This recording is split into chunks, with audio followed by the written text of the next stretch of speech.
ya.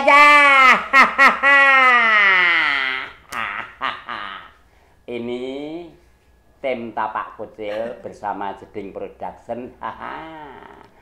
Mampir dolan-dolan di rumahnya perupa Mbak Luli Tutus di Merian, Kelurahan Timbularjo, Sewon, Bantul. Di rumahnya perupa Luli Tutus ini, aduh, luar biasa. Dingin, anyep, maknyes. Halo Mbak Luli Tutus. Pengasuhnya sehat-sehat. Mbak Luli itu juga sehat-sehat. Keluarga juga demikian. Alhamdulillah sehat. Syukur, alhamdulillah. Yang penting itu sehat. Itu nomor satu, Mas Koci. Riang gembira, bahagia. Bahagia. Kalau sehat tuh mau ngapain penak? Iya. Mau ngelukis yo enjoy. Ya, mangan yo enak, ya toh, ngombe yo enak.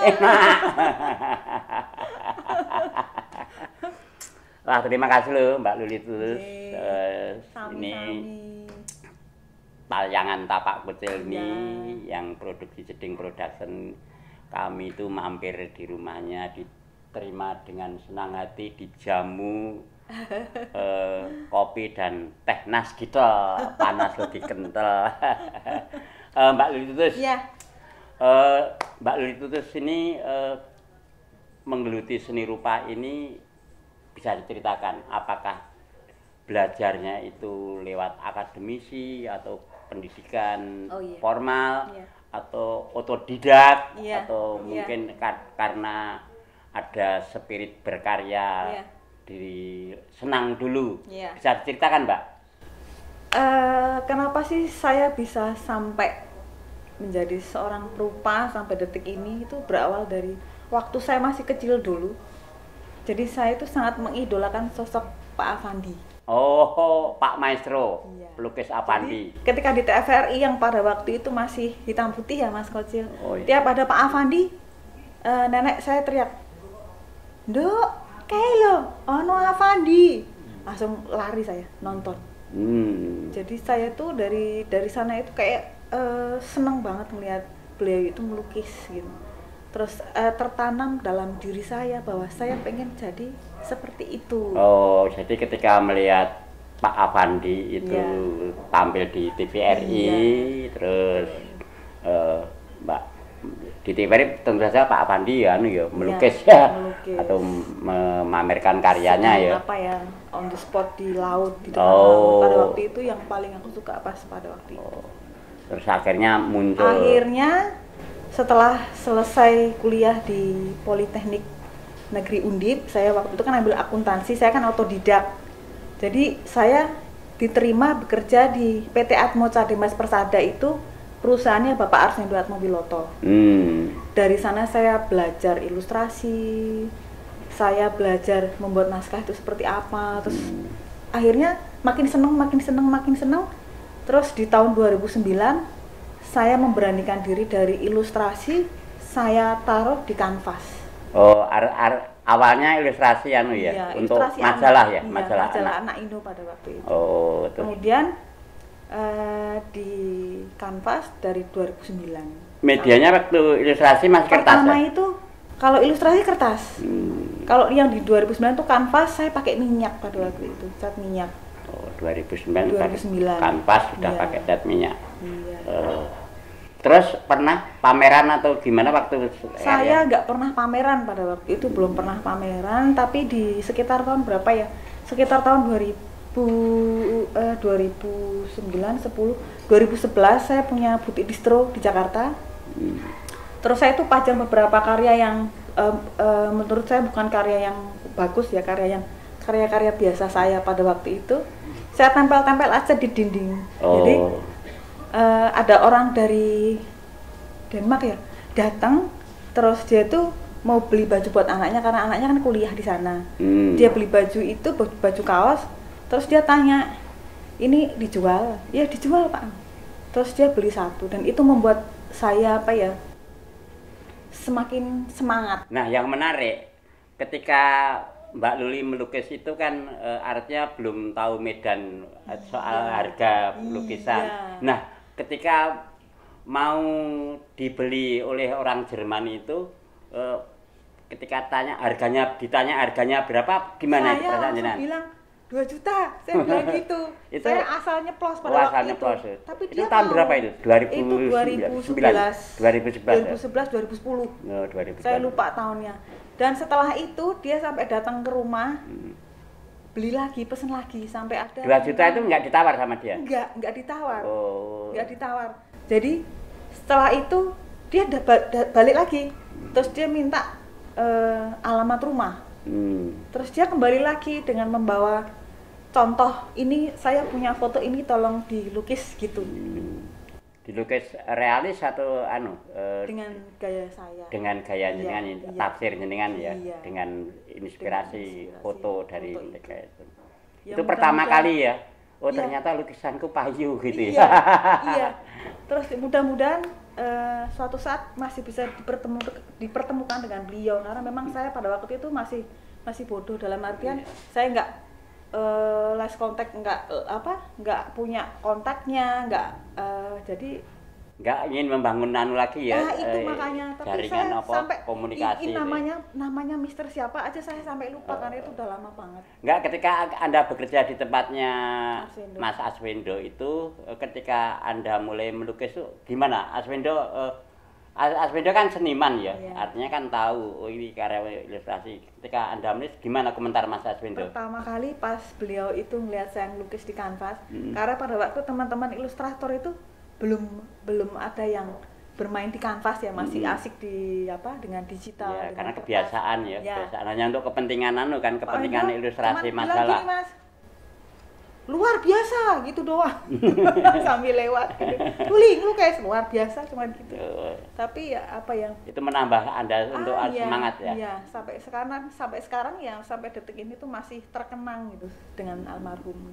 Oh. Dan orangnya baik banget. Terus pada perkembangannya Mbak, kok sampai Jogja ini, pameran di Jogja, terus tinggal di Jogja. Nah, ini itu ceritanya bisa diceritakan tuh. rada asik karena Rada asik. melibatkan beberapa teman-teman baik saya.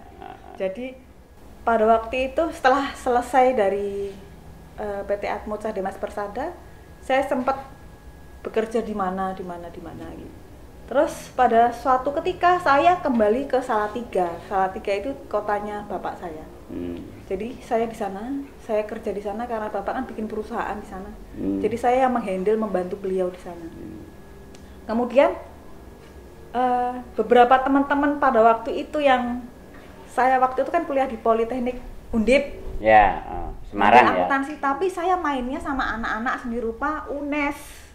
Jadi saya itu bolos kuliah terus dulu itu. Jadi mainnya itu malah sama anak-anak UNES. Sampai sekarang kenal baik, dan sampai bekerja di Arswendo itu juga karena pertemanan baik dengan Teman-teman mereka. UNES. Iya. Pada waktu itu iya. Di Salatiga itu? Dari Salatiga itu teman saya yang namanya Mas Sinung Rubianto. Halo Mas Sinung, terus ada Mas Bian dan ada Mas Black dan teman-teman yang lain itu. Hei, kamu sekarang kan udah di sini lagi, Mbok ngelukis, ayo melukis gitu, pameran gitu. Jadi pada waktu itu saya dikasih brosur pameran bersama. Sanggar Bambu. Oh iya. Ulang tahun Sanggar Bambu yang ke-60. Ya. Nah, ikut wah aku wis ngelukis karena tertidur lama Mas, nggak ngelukis itu ada kali sampai 7-8 tahun itu nggak Sempat vakum ya? sempat vakum karena memang kesibukan Kerja ya? Terus ayo ngelukis karyamu ndi, aku orang ngelukis neh. Mas Indung suka, dia yang ngasih semangat, ngasih komporan lah teman-teman. Iya, teman-teman provokator ya. tanda petik ya, provokasi tanda petik ya. Provokasi. Terus akhirnya saya melukis lagi. Terus akhirnya semacam kecanduan itu tuh kayak muncul lagi. Itu pameran pertama di Jogja. Di Jogja, di Solo, di TBJT Jawa Tengah. Oh, Taman Budaya Solo ya. Jadi itu pameran Sanggar Bambu. Nah, 60 dari tahun, sana saya kenal Mbak Wati Respati, Kenal Pak Totok Totok Bukori, Bukori, Pak Ahmad Masif, Li Pak Suyanto. Win, Lek Suyanto, halo. Dan lain-lain yang nggak bisa saya Teman-teman Sanggar Bambu luar ya? biasa, iya. Terus Dan mereka sangat welcome dengan apa perupa-perupa baru seperti Iya. saya pada waktu itu. Luar biasa. terus pameran lagi di Ya, kemudian ikut pameran terus, Mas. Hmm. Karena nyandu tuh. Jadi ikut pameran terus. Jadi setiap bulan sebulan sekali, kadang sebulan 2 kali itu kalau ada pameran ngikut. Pameran bersama pokoknya ikut gitu Iya, ya. ikut pokoknya melu, seneng dan apa ya, seneng banget. Dan Ya. saya menemukan dunia saya itu ternyata di dunia seni rupa.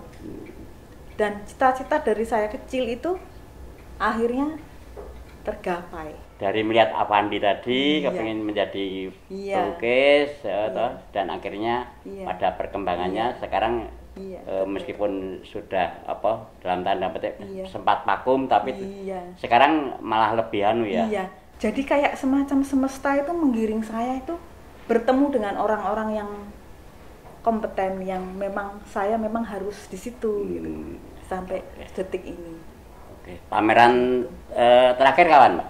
Terakhir pameran saya bertiga sama Mbak Erika Hestu Wahyuni sama Mbak Wati Respati di Indie Art House. Terus Termasuk karya ini juga kemarin ada ini di sana. yang Iya. dipajang di situ Iya. ya. Ada lagi cita-cita untuk pameran atau dalam waktu dekat ini pameran Dalam gimana? waktu dekat nanti tanggal 3 di Plaza Indonesia nanti pameran bareng di sana bertiga juga. Bertiga lagi. Sama Mbak Wati sama Erika. Konsisten bertiga ya. Konsisten Trio. Bertiga trio. Trio Erika, Wati Respati dan Luli Tutus. Dari Jogja berangkat ke Jakarta ya. Iya. Ada keinginan pameran tunggal nggak, Mbak? Karena kan Ada dong, harus karena perupa itu kan setiap perupa itu memang sebenarnya harus berani pameran harus tunggal berani ya, pameran tunggal. Saya sudah terjadwal itu di tahun depan. Tahun depan 2023 Oh, di bulan ya. Juni. Berarti sekarang sudah mulai Sudah mulai nyicil ipre-ipre. nabung Iya, karya ya. Jadi ini apa ya? Karena masih ngomong bayi juga, jadi ya sempat nggak sempat ya tetap harus sempat. Jadi antara ibu rumah tangga terus melukis itu dijalani dengan ya. riang Dengan bersama ya. riang, iya. Oh, ya. Bisa ditentukan aslinya jenengan tuh mana kok sampai akhirnya iya. terdampar di Jogja ini Jogja. dan di tempat yang sangat kondusif untuk kreativitas Iya, dan berkesenian. Ya, dulu saya lahir di Rembang. Tanggal 28 Maret tahun 80. Oh, masih muda, Bu. Oh, 42. Masih muda. Seumuran kita. Kita seumuran ya. Pokoknya usia itu bukan masalah. Yang penting kan tetap berkarya. Iya. Yang penting jiwanya muda. Jiwanya muda, Dan semangat nanti berkaryanya. pancaran dari wajah juga muda. Tampak, seperti Mas Kocil. Muda. Terus terdamparnya di Jogja ini gimana? Akhirnya kan dapat suami orang Jogja. Oh. Jadi orang Jogja. KTP saya sudah Jogja. Jogja istimewa ya. Jogja paling istimewa. Dan akhirnya Iya. anu ya, semakin ditinggal di Jogja bisa berada di lingkungan ruang-ruang Iya. kreatif, teman-teman untuk berkarya bisa bersinergi Iya. atau didukung oleh suasana ya. Iya, didukung Kalau oleh misalnya kondisi. Kamu kok nggak ngelukis? Pameran ayo, muncul semangat lagi Iya, ya gitu. betul. Sebentar aku goreng nasi goreng dulu sambil lukis gitu. Betul itu Mas.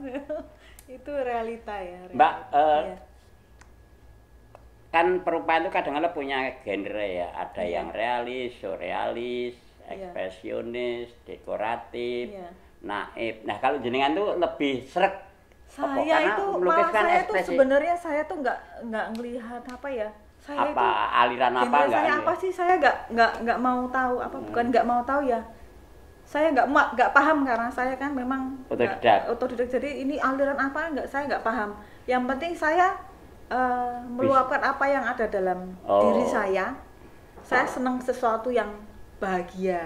Jadi melukis. Senang yang apa ya? Senang yang dunia anak-anak yang lucu, yang apa ya? Memang dunia anak-anak kan nggak pernah lepas dari kehidupan kita. Bahkan Riang, sampai kita di usia matang pun tuh kita kadang-kadang tetap menjadi seorang anak-anak. Kembali ke anak-anak. Iya, memang seperti itu. Makanya terekspresian ya.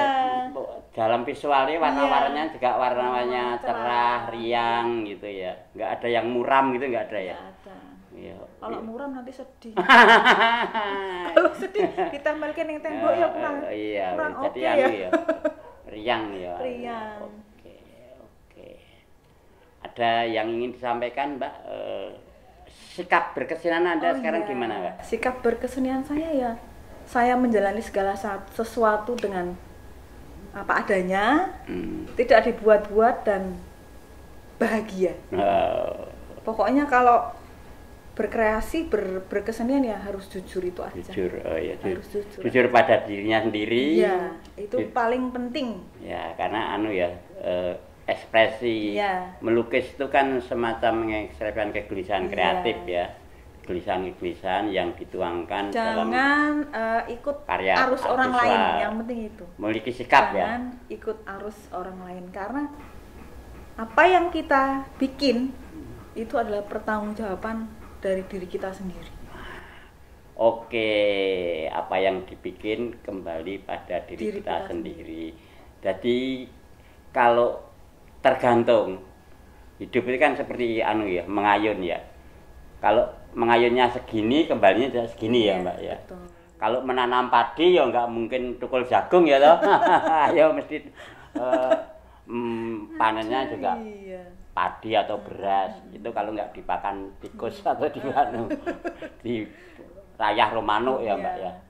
Tapi prinsipnya kejujuran berkarya, berekspresi dengan riang dan dengan rendah hati tentu. Dan rendah hati, tidak sombong ya, Mbak. Tidak sombong. Nyah-nyoh. Karena sombong punyanya nggak tahu. Oke, terima kasih Mbak. Aku yang terima kasih, saya Mas bersama Koci. tim Tapak Kecil ini diterima mendapatkan ilmu. Mudah-mudahan ini bisa bermanfaat, menginspirasi kepada masyarakat dan panjenengan semakin semangat berkarya kreatif tanpa lelah untuk berkarya. Amin. Berkesenian itu memang melelahkan tapi menyenangkan juga. Ya. Kayaknya begitu ya, Mbak ya.